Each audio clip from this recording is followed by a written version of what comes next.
नमस्कार दोस्तों, एक बार फिर से आप सबका बहुत बहुत स्वागत है हमारे YouTube channel easy math bye जीवन शर्मा में। आज का हमारा जो चैप्टर है वो वास्तविक संख्या है, वो ये कक्षा 10वीं के लिए बहुत ही ज़्यादा इंपॉर्टेंट है और यूक्लिड विभाजन प्रमेय का। यानी आज की इस वीडियो में हम ये पढ़ेंगे कि वास्तविक संख्याएं कौन कौन सी होती है और उसमें ये यूक्लिड विभाजन प्रमेय का क्या होती है। चलिए बढ़ते हैं इस चैप्टर की तरफ और मिलते हैं वीडियो के अंत में।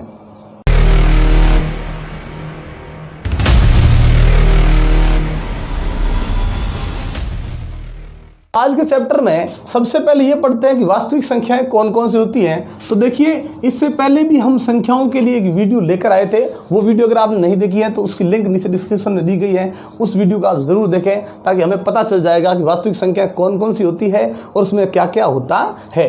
फिर भी मैं आपको बता दूं कि जो वास्तविक संख्याएँ हैं उनमें होती है, उसमें सबसे पहले है वो होती है प्राकृत संख्याएँ। प्राकृत के बाद होती है पूर्ण संख्याएं, फिर होता है पूर्णांक, परिमेय और अपरिमेय।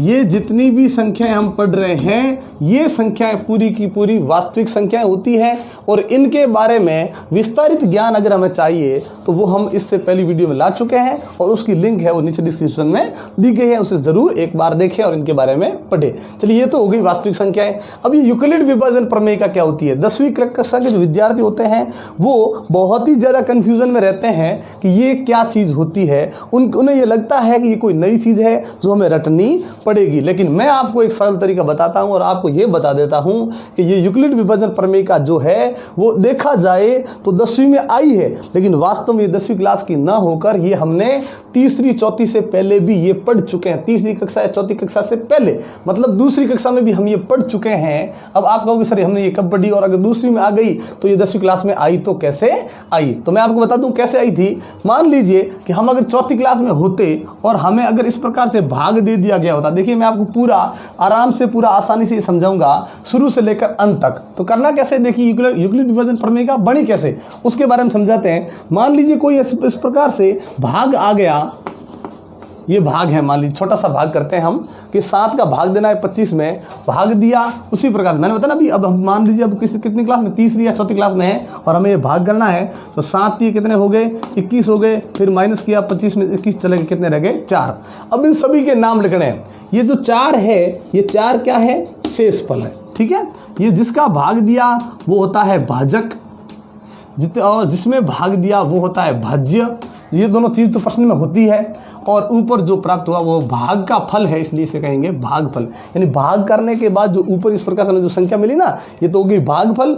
ये जिसका भाग दिया वो भाजक, अंदर जो थी वो भाज्य और जो बच गया वो शेषफल। एक कंडीशन हमें ये भी याद होनी चाहिए कि भाजक से ये जो शेषफल प्राप्त होता है वो हमेशा भाजक से छोटा ही मिलेगा, वो कभी बड़ा मिल ही नहीं सकता, आगे भाग हो नहीं रहा है। इन सब के नाम तो हमने लिख दिए। तो तीसरी क्लास में हम क्या करते थे, भाग करने के बाद हम भाग की क्या करते थे, जांच भी करते थे कि भाई भाग की हमें क्या करनी है, जांच करनी है। तो कैसे करते थे जांच, देखिए जांच करने के लिए हम ये करते थे काम। देखिए अब ये ध्यान से देखिएगा क्या करना है। जांच करने के लिए ये होता था कि हमें जो भी भागफल मिला है उसे भाजक से गुणा करेंगे। यानी जो भाजक है उसे हम क्या करेंगे, भागफल से गुणा करेंगे। यानी क्या किया, भाजक इंटू भागफल। देखिएगा मैं लिख रहा हूं यहाँ पे, भाजक इंटू भागफल, ये हमने लिख दिया है भाजक इंटू भागफल, कोई दिक्कत नहीं। अब देखिए आगे क्या करना है, ये तो मैंने लिख दिया है भाजक इंटू भागफल। तो ये कितना हो गया, हमें प्राप्त कितना हुआ, 21, कोई दिक्कत नहीं। फिर क्या करना है, इन दोनों का गुणा करने के बाद हमें ये जो शेषफल बचा है इसे हमें जोड़ना है। किसे, शेषफल को क्या करना है, जोड़ना है। ये शेषफल मैं जोड़ रहा हूँ। जैसे ही हमने जोड़ा हमें जो प्राप्त हुआ कितना, 25। वो 25 कौन है, भाज्य, यानी हमें प्राप्त हो गया। यानी बराबर में लिखेंगे, जोड़ा या घटाया नहीं इसे हमें, ये हमें क्या हो गया, प्राप्त हो गया। जो प्राप्त हो उसे हम बराबर में लिखेंगे। तो ये जो चीज़ हमें मिली है वो है क्या, ये अपने तीसरी क्लास के अंदर जो पढ़ते थे भाग, उस भाग की हमने जो जांच की है ना, वो जांच ये है। ये जो भाग की जांच है, और ये जांच है ना, यही यूक्लिड विभाजन प्रमेयिका कहलाती है। तो ये कोई नई चीज़ नहीं है, सिर्फ केवल इसे थोड़ा लिखने का जो तरीका है वो चेंज कर दिया। क्या चेंज किया, देखिए बराबर में इस तरफ हमें क्या प्राप्त हो गया, भाज्य। अगर इस भाज्य को हम बराबर के यहाँ आगे लिखते तो भी कोई दिक्कत नहीं, यहाँ भी बराबर भाज्य लिखो तो भी सही, इस तरफ बराबर भाज्य लिखो तो भी सही। तो यहाँ क्या किया है कक्षा में, हमारी 10वीं कक्षा में, कि उसने क्या किया है कि भाज्य जो है उसे a लिख दिया है। ध्यान रखिएगा, भाज्य के साथ क्या लिखा, 1, यानी जो अंदर वाली संख्या उसे a लिख दिया है। a लिखने के बाद फिर बाहर वाली संख्या को दर्शाया, क्योंकि भाग में ये दो चीज़ ही पहले होती है, तो इसे a दर्शाया, बाहर वाली क्या दर्शा दिया, b। बाहर वाली कौन होती है, भाजक, इसे लिख दिया है b।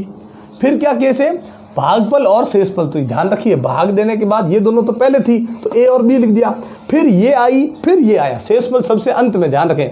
तो ये भागफल आया, इसे दर्शा दिया है किससे, q से, और जो अंत बच गया उसे r से। तो इसे किससे दर्शा दिया है, q से, इसे किससे दर्शा दिया, r से।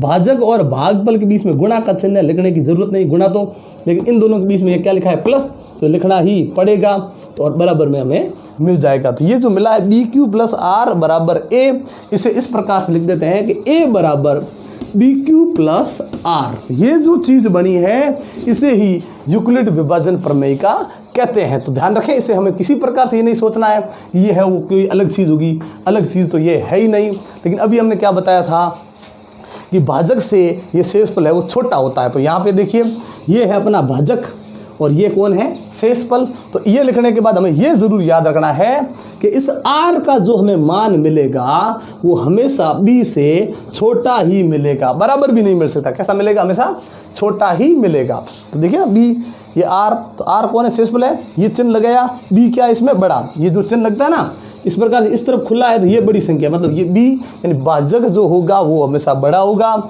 शेषफल हमेशा छोटा होगा।